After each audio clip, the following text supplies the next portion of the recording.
today. And we are back with James Baker, one of the legends of American politics, former Treasury Secretary, former Chief of Staff, former Secretary of State.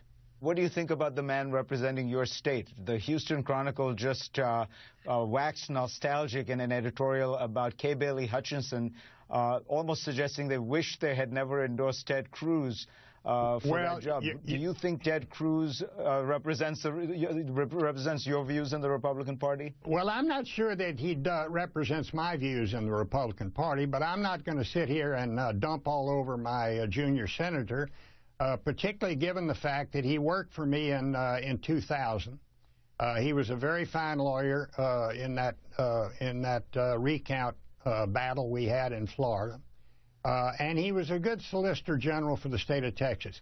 Was he wrong on this most recent episode? In my view, yes. It hurt us. It didn't gain us anything. We kicked the can just 3 months down the road. We didn't accomplish anything.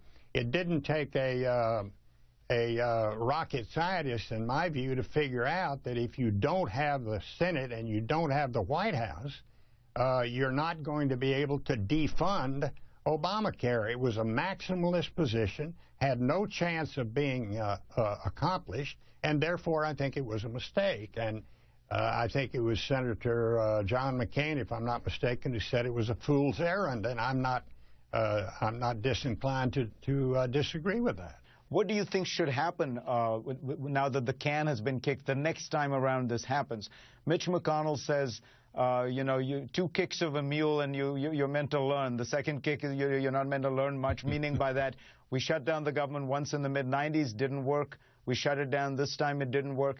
Do you think those threats should be off the table? How should the Republican Party approach the issue of this next time the same issue comes up? Here's what I think for the next time. First of all, I would hope we would abandon this idea of adopting a maximalist position on defunding Obamacare by shutting down the government.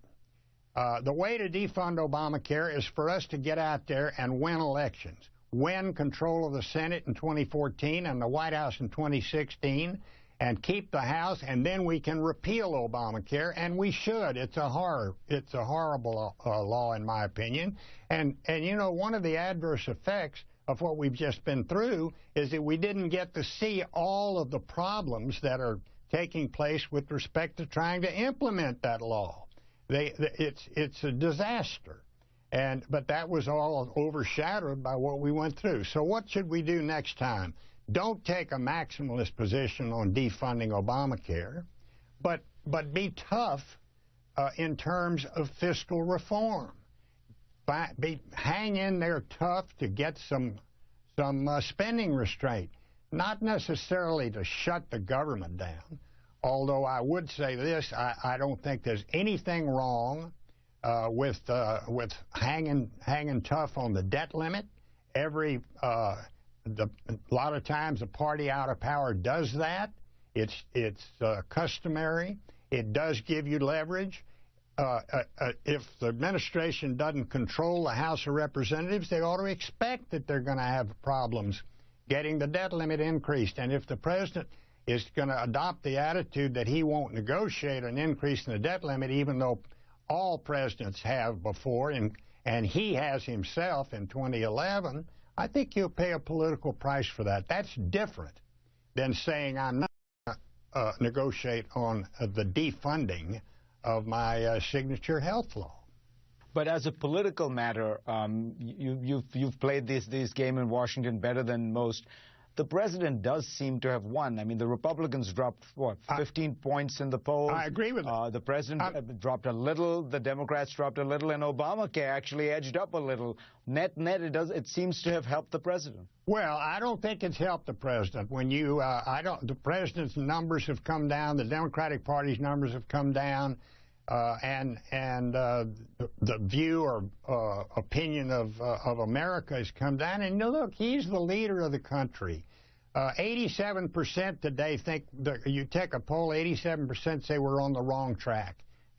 Only a few teens say we're on the right track. That's not good. for the leader of the country. So I would not argue that this is a win for the president. James Baker, always a pleasure to have you on. I hope we can come back to you very soon. Thank you, Fareed. Up next, what in the world? Why Africa's dictators no longer seem to be worried about good governance. An